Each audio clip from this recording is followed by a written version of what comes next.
Praise the Lord. இந்த வீடியோவை skip பண்ணாமல் கடைசி வரை பாருங்கள். இந்த அதிகாரத்திலிருந்து கடைசியில் கேள்வி ஒன்று கேட்கப்பட்டுள்ளது.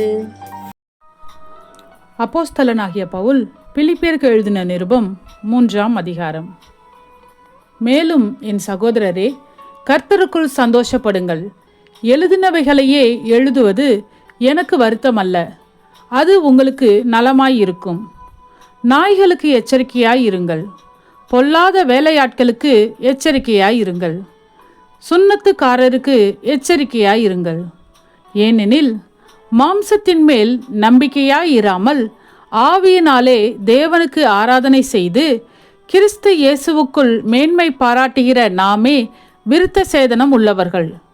மாம்சத்தின் மேல் நம்பிக்கை வைக்க வேண்டுமானால் நானும் வைக்கலாம். வேறொருவன் மாம்சத்தின் மேல் நம்பிக்கையாய் இருக்க நினைத்தால் நான் அதிகமாய் அப்படி செய்யலாம். நான் 8ஆம் நாளில் விருத்த சேதனம் அடைந்தவன்.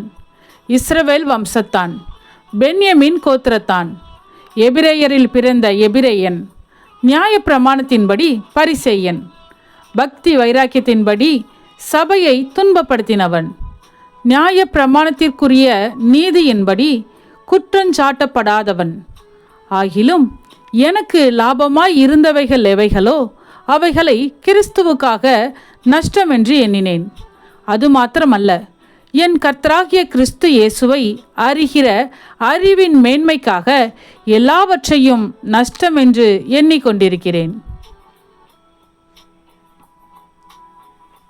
நான் கிறிஸ்துவை ஆதாயப்படுத்தி கொள்ளும்படிக்கும் நியாய பிரமாணத்தினால் வருகிற சுய நீதியை உடையவனாயிராமல் கிறிஸ்துவை பற்றும் விசுவாசத்தினால் வருகிறதும் விசுவாசம் மூலமாய் தேவனால் உண்டாயிருக்கிறதுமான நீதியை உடையவனாயிருந்து கிறிஸ்துவுக்குள் இருக்கிறவன் என்று காணப்படும்படிக்கும், இப்படி நான் அவரையும் அவருடைய உயிர்த்தெழுதலின் வல்லமையையும் அவருடைய பாடுகளின் ஐக்கியத்தையும் அறிகிறதற்கும் அவருடைய மரணத்திற்கொப்பான மரணத்திற்குள்ளாகி எப்படியாயினும் நான் மரித்தோரிலிருந்து உயிரோடு எழுந்திருப்பதற்கு தகுதியாகும்படிக்கும் அவருக்காக எல்லாவற்றையும் நஷ்டமென்று விட்டேன், குப்பையுமாக எண்ணுகிறேன்.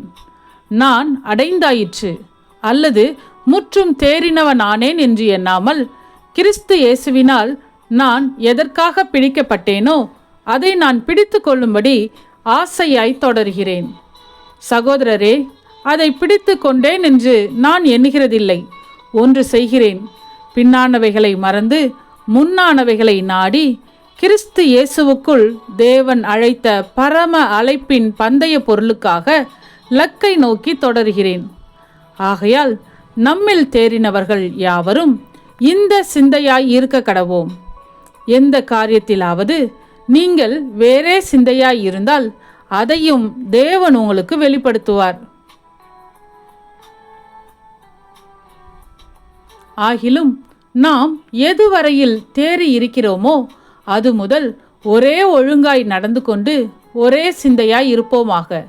சகோதரரே, நீங்கள் என்னோட கூட பின்பற்றுகிறவர்களாகி நாங்கள் உங்களுக்கு வழிகாட்டுகிறபடி நடக்கிறவர்களை மாதிரியாக நோக்குங்கள். ஏனெனில் அநேகர் வேறு விதமாய் நடக்கிறார்கள். அவர்கள் கிறிஸ்துவின் சிலுவைக்கு பகைஞர் என்று உங்களுக்கு அநேகந்தரம் சொன்னேன், இப்பொழுதும் கண்ணீரோடும் சொல்லுகிறேன். அவர்களுடைய முடிவு அழிவு, அவர்களுடைய தேவன் வயிறு, அவர்களுடைய மகிமை அவர்களுடைய லட்சையே. அவர்கள் பூமிக்கு அடுத்தவைகளை சிந்திக்கிறார்கள். நம்முடைய குடியிருப்போ பரலோகத்தில் இருக்கிறது. அங்கே இருந்து கர்த்தராய் இருக்கிற இயேசு கிறிஸ்து என்னும் இரட்சகர் வர எதிர்பார்த்து கொண்டிருக்கிறோம்.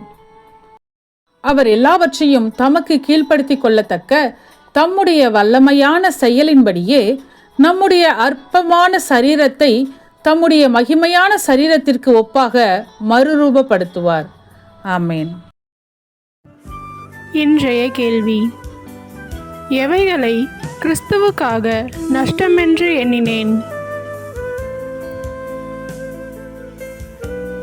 உங்க பதில கமெண்ட் பண்ணுங்க. சத்தியத்தையும் அறிவீர்கள், சத்தியம் உங்களை விடுதலையாக்கும். இந்த வசனத்தின்படி அநேகர் சத்தியத்தை அறிந்து விடுதலையாக்கப்பட இந்த சேனலை லைக் செய்யுங்கள், அநேகருக்கு ஷேர் பண்ணுங்கள். ஜீவ வார்த்தையை தினமும் கேட்க சப்ஸ்கிரைப் செய்யுங்கள்.